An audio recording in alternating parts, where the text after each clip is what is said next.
NEET விவகாரம் தொடர்பாக சட்டப்பேரவையில் முதலமைச்சர் ஸ்டாலின் எதிர்க்கட்சித் தலைவர் எடப்பாடி பழனிசாமி இடையே காரசார விவாதம் நடைபெற்றது. ஆளுநர் உரைக்கு நன்றி தெரிவிக்கும் தீர்மானத்தின் மீது பேசிய எதிர்க்கட்சித் தலைவர் எடப்பாடி பழனிசாமி, திமுக ஆட்சிக்கு வந்தால் நீட் தேர்வை ரத்து செய்வோம் என கூறியது என்ன ஆனது என கேள்வி எழுப்பினார்.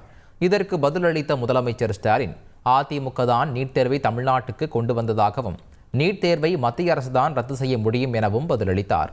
மாநில அரசு ரத்து செய்ய முடியாது என தெரிந்தும் ஏன் தேர்தல் வாக்குறுதி கொடுத்தீர்கள் என இபிஎஸ் கேள்வி எழுப்பிய நிலையில், இந்தியா கூட்டணி மீண்டும் ஆட்சிக்கு வந்திருந்தால் நீட் தேர்வை நிச்சயம் ரத்து செய்திருப்போம் என முதல்வர் பதிலளித்தார். அதற்கு இந்தியா கூட்டணி எப்போதும் ஆட்சிக்கு வராது என கூறிய இபிஎஸ், கூட்டணியில் இருக்கும் கட்சிகளே விலகிவிட்டதாக விமர்சித்தார். குறுக்கிட்ட முதலமைச்சர், தேர்தலின் போது கூட்டணி வரும் போகும், பாஜக கூட்டணியில் இருந்து அதிமுக விலகவில்லையா என விமர்சித்தார்.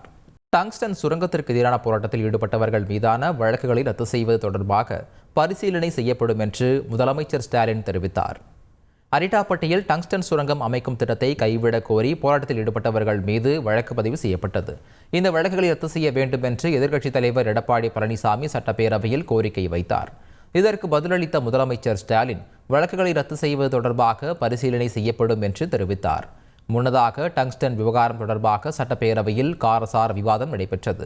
அப்போது பேசிய எதிர்க்கட்சித் தலைவர், கனிமங்களை ஏலம் விடும் முறைக்கு மட்டுமே நாடாளுமன்றத்தில் அதிமுக ஆதரவு தெரிவித்ததாக கூறினார். ஆனால் திமுக உறுப்பினர்கள் நாடாளுமன்றத்தில் எந்தவித எதிர்ப்பையும் பதிவு செய்யவில்லை என்று தெரிவித்தார்.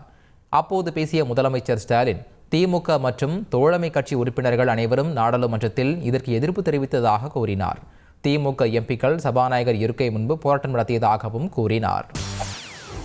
செய்திகளை உடனுக்குடன் தெரிந்து கொள்ள உடனே சப்ஸ்கிரைப் பண்ணுங்க.